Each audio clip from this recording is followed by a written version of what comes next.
Le réveil Skyrock PLM. Entraînement de groupe pour les unités de la Force d'Action Navale à Brest. Cet exercice, baptisé More School 2023, s'est tenu il y a peu en Bretagne et a mobilisé 16 bâtiments de surface.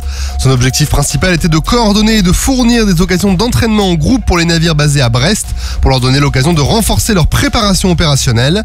La frégate multimission Aquitaine a ainsi dirigé l'exercice en mettant en scène des manœuvres de ravitaillement en mer, des évolutions tactiques, des tirs de missiles et d'artillerie et des scénarios de maîtrise des capacités opérationnelles. L'exercice a également permis aux enseignants des classes de défense de Dordogne et de visiteurs de découvrir la vie opérationnelle des bâtiments militaires et d'être sensibilisés aux enjeux de la défense. 5 avions de transport A400M Atlas pour les territoires d'outre-mer. Il s'agit de l'idée prévue par la loi de programmation militaire 2024-2030. Ces avions permettront de renforcer la projection de force et l'appui logistique dans les zones de responsabilité permanente des forces françaises. Ce renfort est la conséquence d'un rapport du Sénat publié en octobre 2022 sur la présence militaire dans les outre-mer. Il avait souligné que les moyens des forces de souveraineté en matière de transport aérien tactique étaient limités après avoir été drastiquement réduits suite notamment au retrait du Transal C-160. Pour rappel, la LPM 2024-2030 prévoit de doter l'armée de l'air et de l'espace d'au moins 35 A400M d'ici à 2035. Cet appareil a la capacité de transporter jusqu'à une charge de 37 tonnes.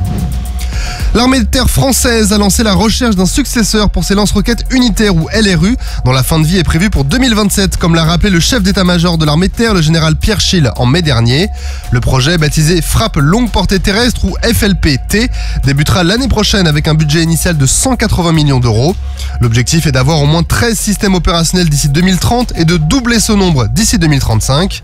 Le FLP-T devra au moins être capable d'égaler la portée des LRU actuelles qui est de 70 km, voire même de frapper plus loin pour fournir une capacité de frappe opérationnelle en profondeur.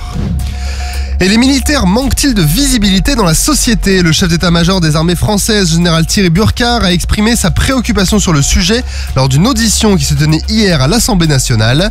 Il estime que cette visibilité réduite pourrait expliquer en partie les difficultés de recrutement et de fidélisation. Le général a suggéré qu'il était nécessaire d'augmenter la visibilité des militaires, par exemple en collaborant davantage avec l'éducation nationale ou en organisant des exercices en terrain libre pour permettre à la population de rencontrer les militaires.